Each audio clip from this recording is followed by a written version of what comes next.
Mwongeye kwirwa neza abateze amatwi Rugigana Kiyonga official. Ngiye kubagezaho nk'uko bisanzwe umugani wanditse mu Kinyarwanda mu magambo aryoheye amatwi, umugani w'imbeba n'injangwe. Reka ntangire mwiyumvire. Imbeba yakuviriye mu mwobo itangira kuzerera ishaka icyo yarya.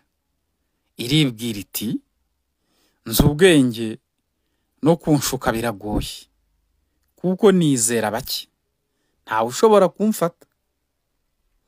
Yikoza hirya yikoza hino izerera inzu yose, ariko iheba icyo yicira isari. Inyarukira mu kigega, ihingukira kuri Rwagakoco.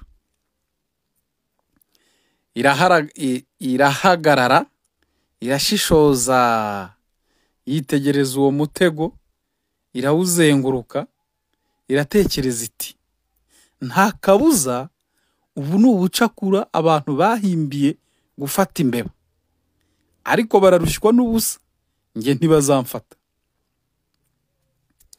Ihanga ijisho kuri wa mutego, ibona hariho umubumbe w'urugimbu utemba ibinure. Iti nta kabuza, dore ikizakora ku mbeba, dore akaryoshye bavuze, ninkoraho biraba bishize. Ibyo ari byo byose ariko sinabura kuwegereza utuzuru ngo ninukirize, kuko ruhumura neza. Yomboka buhoro buhoro yegera Rwagakoco. Imbeba yawe iratekereza iti, mbega ukuntu abantu bagira ubwenge, mbega ukuntu abantu bagira ubwenge buke. Bibwira ko nakora kuri ririya shyano, henga nzunguruke, ndetse ndibuze kugera kuri ruriya rugimbu ntacyo mbaye rwose.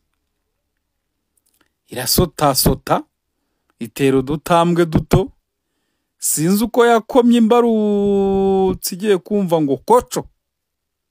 Ifatwa mu bujana, imbeba ikuka umutima, ishaka kuyikiza bibi by'ubusa.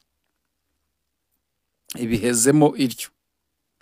Irajwigira iratabaza, zene wayo ntihaza n'imwe, ahubwo nyir'umutego abaraje, ayitegeza abana barayica, agatumbi bakajugunyira injangwe. Mu Kinyarwanda baca umugani ngo, uhima ipfa arahava. Sinjye wahera, hahera umugani. Nkomeje kubashimira abakora subscribe kuri Rugigana Kiyonga official. Imana igikomeza ibahe umugisha n'amahoro.